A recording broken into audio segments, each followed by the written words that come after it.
안녕하세요. 얼마 전 협의 이혼한 30대 여성입니다. 거두절미하고 제가 이렇게 이혼녀가 된 건 바보천치 같은 남편 때문이에요. 물론 원인 제공은 이혼하고 염치 없이 시댁에 눌러앉은 신우와 시어머니 때문이긴 하지만 솔직히 남편이 자기 역할만 잘해줬더라도 저희까지 이혼하는 일은 없었을 것 같거든요. 그러니 다른 시댁 식구들보다 남편이 제일 문제고 제일 꼴보기 싫으네요. 남편과 저는 지인의 소개로 만난 사이입니다. 소개받을 당시 남편은 9급 공무원이었고 저는 은행을 다니고 있었지요. 하지만 이런저런 조건을 다 떠나서 남편의 서글서글하고 다정한 성품이 마음에 들더라고요. 그리고 남편도 남편대로 제가 마음에 들었는지 만날 때마다 고맙게도 무엇을 하면 좋을지 뭘 먹으면 좋을지 그런 것들을 생각해왔어요. 이후로 저희는 누가 먼저 사귀자 그런 이야기는 하지 않았지만 그래도 소개받고 얼마 지나지 않아 자연스럽게 연인 사이로 발전했고 그렇게 1년여간을 만나다 부부의 연을 맺게 되었네요.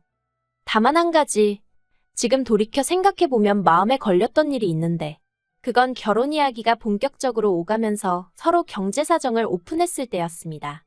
솔직히 말해서 홀어머님의 아래로 어린 신우까지 있었기에 남편에게 경제적인 부분에 있어서는 기대치가 크지 않았어요. 이건 여담이지만 남편이 9급 공무원이 된 것도 원래는 작은 중소기업을 4년 정도 다니다가 도저히 이렇게는 못 살겠다 싶었다대요. 여담이지만 입사 당시에는 9시 출근 6시 퇴근이라고 했는데 4년 내내 7시 40분까지 출근해서 8시 이후에 퇴근했답니다. 그래도 버티면 승진하고 한마디로 언젠가 좋은 날이 올 줄 알았는데 어느 날 대뜸 사장 친구 아들이라는 사람이 와서는 한 자리 차지하고 두 자리 차지하고 그러는 꼴을 보고 있으니까 내가 여기서 뭐하는 짓거린가 싶었다나요. 그래서 독하게 마음먹고 회사를 때려치고 공무원 공부를 시작했대요. 그런데 남들이 9급 공무원은 반년 안에 합격을 해야 한다. 1년이면 뭐 눈 감고 떡 먹기다 해서 조금 만만하게 봤었답니다. 하지만 매번 한 문제 차이, 한 점 차이 이런 식으로 고배를 마시느라 자그만치 4년을 날려먹었다는 거예요. 이 얘기를 들었을 땐 솔직히 제가 다 아찔하더군요. 솔직히 포기하지 않은 그 근성이 대단하다 싶으면서도 미련한 건가 싶고 어쨌든 결국엔 합격을 했으니 다행인가 싶기도 하고. 그런데 이런 과정이 있다 보니 당연히 모아둔 돈은 거의 없었지요. 가뜩이나 첫 직장 다닐 때도 홀어머니 생활비 보태드리랴 어쩌랴 해서 얼마 모으지도 못했는데 그 돈을 수험생활에 다 써버렸다니까요. 그리고 이런 이야기는 이미 연애하면서 조금씩 여러 번 들었던지라 언젠가부터는 그쪽으론 아예 기대치가 없었지요. 그래도 운이 좋았던 게 저희 친정부모님이 남편을 사윗감으로 마음에 들어 하셨습니다. 어떻게 모든 게 100% 마음에 들 수 있겠냐면서 그래도 저한테 잘하고 당신들한테 살가우니 그것만으로도 좋다 하시대요. 그리고 어쨌든 9급 공무원이라는 직업이 떼돈을 버는 직장은 아니어도 안정적이잖아요. 그래서 부족한 부분은 친정부모님이 도와주신다고 하셔서 무사히 결혼 준비를 할 수 있었지요. 그리고 남편에게 경제적인 부분에 있어 기대치가 없었던 만큼이나 어머님께도 아무것도 바라는 게 없었습니다. 솔직히 결혼 이야기가 한창 오가는 와중에도 당신 친구분들하고 여행 간다며 남편에게 이달은 용돈 얼마를 더 보내라 하시는 분이셨거든요. 그런 걸 옆에서 다 보고 있었는데 제가 뭘 생각하고 바라고 했겠어요. 그래도 시어머니 되실 분이라 나쁘게는 말 못하고 세상에는 정말 다양한 어머니들이 있구나 생각만 했지요. 그리고 그런 어머님의 비위를 맞춰드리는 것도 어떻게 보면 자식돌이라고 생각해서 최대한 좋은 쪽으로 생각하려고 했어요. 그런데 저와 남편이 결혼하고 2년차가 되던 해였습니다. 남편에게는 3살 터 올해 여동생이 있거든요. 신우는 일찍이 혼전 임신을 해서 저희가 결혼할 때 이미 7살짜리 아이를 키우고 있었어요. 여담이지만 자기 아들을 화동으로 세우겠다며 멋대로 무슨 큰 호의를 베풀듯이 이야기를 해서 제가 무척이나 황당했었답니다. 왜냐면 그러면서 저더러 얼마 줄 거냐고 물었거든요. 세상에 공짜가 어딨냐고 하면서요. 그런데 저는 제 결혼식이 엄숙하고 진지하길 바랬기 때문에 화동이라던가 모하객들을 산만하게 만들 만한 이벤트는 하고 싶지 않았어요. 그래서 제가 화동은 안 해도 된다니까 애가 얼마나 서운하겠냐면서 졸지에 저를 되게 무심한 사람처럼 몰고 가는 걸 보고 보통이 아니구나 싶더라니까요. 그리고 신우는 자기가 동생이지 않냐면서 축의금도 1원도 안 했어요. 솔직히 저야 안 받아도 그만이지만 그쪽에서도 정말 뭐 하나 해준 게 없었네요. 이러니 저랑 신우랑 사이가 좋을 리가 없었지요. 아무튼 그런 신우가 이혼을 했습니다. 이혼 사유는 심해부의 바람이었어요. 회사에 들어온 단기계약직 여직원하고 바람이 난 걸 평소에 신우랑 가깝게 지내던 다른 동료 와이프가 말해줬다대요. 그리고 심해부도 너무한 게 그러면 바짝 엎드려서 빌기라도 하지. 신우 면전에다 대고 솔직히 하룻밤 실수 때문에 너 같은 여자랑 결혼했다는 게 너무 억울하다고 소리를 질러대고 난리도 아니었다고요. 그리고는 양육권이고 친권이고 다 필요 없다며 신우더러 다 가지라 했다는 거예요. 그런데 양육권이고 친권이고 그것만 주면 뭘 어떡하라는 건지. 문제는 돈이었어요. 신우고 심해부고 평소에 씀씀이가 어찌나 해펐는지 재산이라곤 둘이 살던 전세집 보증금 7천이 전부였더라고요. 근데 그나마도 또 돈 갚을 때가 있어서 결국 이리저리 다 쪼개고 나니까 신우 앞으로 2천만 원 남더랍니다. 그래서 신우가 그 2천만 원하고 시조카 데리고 어머님 댁에 들어갔지요. 솔직히 신우가 어머님 딸인데 어머님 댁에서 들어가 사는 걸 보고 누가 이러쿵저러쿵 말을 했겠어요. 저 또한 그거에 대해서 불만은 전혀 없었고요. 하지만 제가 이해할 수 없었던 건 그런 상황에서도 신우는 일할 생각을 안 하더라는 거예요. 겨우 2천만 원 들고 이혼한 상황에서 그 돈만 조금씩 까먹어가면서 버티려고 드는 모양새가 딱하다 못해 어이가 없었네요. 그리고 상황이 그렇다 보니 원래도 가족 모임이 있으면 저희 부부가 대부분 부담하기는 했지만 그 빈도수가 더 잦아졌다고 해야 할까요?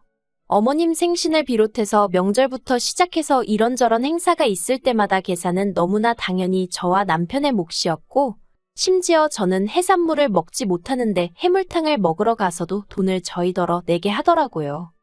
그리고 그뿐만이 아니었습니다. 어머님께서는 걸핏하면 저희더러 하나뿐인 시조카 섭섭하게 하지 마라. 서운케 하지 말라면서 이것도 해줘라 저것도 해줘라. 한마디로 저희가 마치 시조카 양부모 역할이라도 해주길 바라시는 눈치였습니다. 하지만 저희는 저희대로 자녀 계획을 세우고 있었기에 그렇게 무턱대고 시조카한테 돈을 들이부을 상황이 아니었거든요. 특히나 어머님께서 매달 용돈이니 생활비니에서 못해도 70만 원씩 받아가고 계셨는데 시조카한테도 용돈을 주라는 둥 학원을 보내야 한다는 둥 어머님 말씀을 따른다 치면 한 달에 시조카 앞으로 좋기 50만 원은 들어가게 생긴 거예요. 저도 언젠가 한번 마음먹고 계산해봤다가 뒤로 넘어가는 줄 알았습니다. 결국 신우 뒷바라지라고 해야 하나 그 짓거리를 1년이나 하고 나서야 도저히 못 참겠다 싶어서 제가 남편에게 얘기 좀 하자고 했어요. 그리고는 제가 엑셀로 정리한 저희 재정상태 분석표라고 해야 할지 은행에서 항상 하는 일이랑 비슷해서 해놓고 나니까 무슨 보고서처럼 됐더라고요. 아무튼 그걸 만들어서 남편 앞에 들이밀었습니다. 그러자 남편이 흘끗 보더니 그래서 하고 싶은 말이 뭔데? 그러는 거예요. 일단 1차로 남편의 그런 시큰둥한 반응에 마음이 상했지만 그래도 어쨌든 유쾌한 대화 주제는 아니었으니 최대한 차분한 목소리로 남편에게 상황을 설명했어요. 우리도 조만간 아이를 가져야 하는데 이런 식으로 계속해서 어머님과 신우를 챙길 수는 없다. 이제 좀 줄일 건 줄여야 하지 않겠냐고요. 그런데 그 이야기가 끝나기가 무섭게 남편 얼굴색이 울그락불그락 하더니 그래서 뭐 어쩌자는 거냐고 소리를 지르면서 하고 싶은 말이 있으면 똑바로 해 그러대요. 솔직히 갑자기 왜 화를 내나 싶어서 어이가 없더라고요. 그리고 제가 뭘 잘못했다고 그런 남편 눈치를 보나 싶었지요. 그래서 저도 목소리를 높이고 이제 돈 못 준다. 사지욕심 멀쩡한 사람들이 일도 안 하고 놀고 먹으려 드는데 그걸 왜 우리가 돈을 대줘야 하냐. 이제 그렇게 못 산다. 저도 남편이 한 것처럼 똑같이 소리를 질렀어요. 그랬더니 남편이 갑자기 제가 어머님더러 어머님이라 안 하고 사람이라고 했다며 그걸 꼬투리 잡아서는 너는 며느리가 돼서 며느리 도리를 모른다. 마음가짐이 어떻다 저떻다. 아주 한 건 잡은 것 마냥 신이 났더군요. 그리고 남편이 그렇게 버럭한 이유를 알게 되는 데는 오랜 시간이 걸리지 않았습니다. 도대체 무슨 일이라도 있었나 싶어서 남편이 씻으러 들어간 사이에 남편 핸드폰을 몰래 훔쳐봤거든요. 그랬더니 신우가 장문의 문자를 보내놨는데 한다는 말이 어머님이랑 코딱지만한 집에서 살려니까 너무 힘들다면서 1억을 해달라고 보냈더라고요. 그리고 거절할 줄 모르는 남편은 어떻게든 저 몰래 그 1억을 해주려고 했던 모양이에요. 1, 2금 융권은 물론이고 대부업체까지 안 알아본 데가 없었으니까요. 참고로 집안에서 경제권은 제가 쥐고 있습니다. 결혼할 때 제가 집을 해온 대신 자연스럽게 경제권도 저한테 넘어왔어요. 하지만 제가 핸드폰을 몰래 받기도 했고 남편이 저에게 따로 신우가 부탁한 일에 대해서는 가타부타 말이 없었기 때문에 아는 척을 하기가 그렇더군요. 그래서 저도 굳이 입 밖으로 꺼내진 않았습니다. 마음 한구석에선 남편이 저랑 상의를 해주길 바라면서도 동시에 상의를 한다고 들면 그건 그거대로 일이다 싶고 저도 제 마음을 알 수가 없었어요. 그리고 그렇게 며칠의 시간이 지났습니다. 남편이 할의하기가 있다며 저더러 거실로 나와보라고 하더군요. 뭔데 그러냐고 자리에 앉으니 남편이 무슨 서류 몇 장을 꺼냈습니다. 눈에 익숙한 서류들, 바로 아파트 담보대출 서류였어요. 황당해서 아니 집에서 이 서류들을 보게 될 줄은 몰랐네. 이걸 어디서 구해왔어? 이거 왜? 하고 물었습니다. 그랬더니 한다는 말이 아파트 담보대출 좀 받아줘 그러는 거예요. 그제서야 얼마 전 받던 신우의 문자가 생각이 났습니다. 순식간에 화가 솟구쳤지만 일단 아는 체는 하지 않고 갑자기 웬 대출을 받자는 거냐고 얼마나 필요해서 그러는데? 하고 물었어요. 그랬더니 1억 정도 필요하다면서 자기가 아는 형 돈을 빌려서 주식을 했다나요. 아주 자기 여동생한테 돈을 갖다 바치려고 별 거짓말을 다 한다 싶어서 기도 안 차대요. 제가 누구한테 빌린 거냐. 내가 직접 만나보겠다 그리고 주식 거래한 내역 좀 보여달라 했습니다. 그랬더니 남편이 허둥지둥. 솔직히 저희 남편 거짓말 정말 못하거든요. 순발력이 있는 사람도 아니고요. 그런데 그 자리에서 어떻게든 거짓말을 쥐어짜내려는 걸 보고 있으니 참 못 봐주겠더라고요. 그래서 제가 남편에게 신우가 당신에게 보낸 문자 봤다고 솔직하게 말했습니다. 그러자 남편도 차라리 잘 됐다면서 그럼 이제 상황을 알았으니 대출 좀 받아달랍니다. 신우가 못 갚으면 자기가라도 갚을 거니까 걱정하지 말라면서요. 어이가 없어서 나랑 살면서 뭘 어떻게 갚겠다는 거냐고 물었어요. 당신 월급이나 내 월급이나 공동재산인데 뭐 어디 따로 돈 들어올 구멍이 있는 것도 아니면서 무슨 돈을 갚겠다는 소리를 그렇게 쉽게 하냐고요. 그리고 아파트는 내가 한 것도 아니고 친정부모님이 해주셨는데 그걸 담보 잡아서 신우한테 1억이라니 생각 좀 하고 말하라고 화를 냈어요. 그러니까 남편이 한다는 말이 그러면 이혼밖에 답이 없겠네 그래요. 순간 저는 제 귀를 의심했습니다. 지금 뭐라고 했어? 이혼? 신우 1억 안 해주면 나랑 이혼이라도 하겠다고? 이혼하면 재산 분할하잖아. 그거라도 받아줘야지. 진짜 미쳤구나. 진심으로 하는 말이지? 후회 없지. 나중에 딴소리 하지 마. 남편의 마지막 말에 정이 있는 대로 떨어진 저는 이튿날 바로 이혼 전문 변호사를 찾았습니다. 그리고 변호사 앞에서 저도 모르게 울고 웃고 정말 미친 X가 따로 없었어요. 도끼도 오른 데다가 한편으론 그동안 나름대로 열심히 제 가정 꾸리고 살아왔다 싶었는데 이렇게 한순간에 정리하게 된 현실이 황당했거든요. 남편은 이혼 이야기가 나온 이후로 시댁으로 간 상황이었고 저에게 이혼은 언제 해줄 거냐면서 연락을 해왔어요. 그래서 서류 작성하자 하고 카페에서 만났습니다. 제가 이혼 서류 내밀면서 내 건 다 적었으니 당신 것만 적으면 된다 했습니다.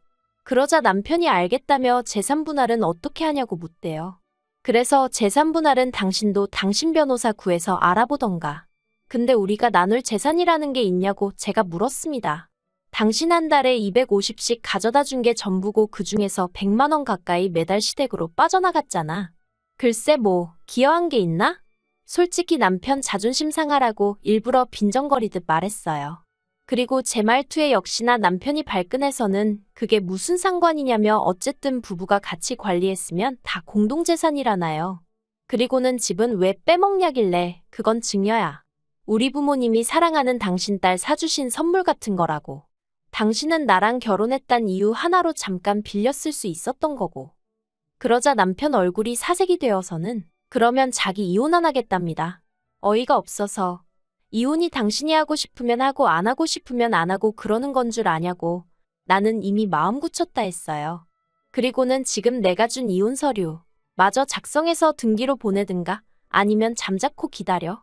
내가 변호사 사서 소송 걸게. 그 말만 남기고는 먼저 카페에서 빠져나왔네요. 그리고 결국 남편도 알아보긴 했는지 결국 서류 작성해서 등기로 보냈더라고요. 솔직히 당시에는 여러 가지 감정이 교차했습니다. 남편이 몇 번 더 매달리고 그런 것도 없이 서류를 보냈다는 게 황당하기도 하고 괘씸하기도 하고. 그런데 다시 생각해보니까 매달린다고 제가 받아줄 것도 아니었고 오히려 서로 머리만 더 아팠을 것 같기도 해서 지금은 다 잘 됐다고 생각하고 있어요. 남편과 이혼한 이후로 놀랍게도 제 삶은 크게 달라진 게 없습니다. 여전히 친정부모님이 사주신 아파트에서 생활하며 직장을 다니고 있어요. 다만 쓸데없이 돈 뜯어가는 인간들이 사라졌으니 경제적으로 더 여유가 생겨서 올 여름에는 친정부모님 모시고 해외로 여행을 다녀올 생각이에요. 그런데 소개팅을 주선했던 지인의 얘기로는 남편은 저와 이혼하고 계속 시댁에서 사는 모양이더라고요. 어머님 집이 제가 알기로 15평에 방 2개 그나마도 방 1개는 거실 겸용인데 거기서 어머님 시누시 조카 그리고 남편까지. 어휴 복작복작해서 어떻게 살런지 물론 하나도 걱정되진 않아요. 더한 곳에서 사는 사람들도 많은데요, 뭐. 아무튼 이혼하길 잘했다 싶네요.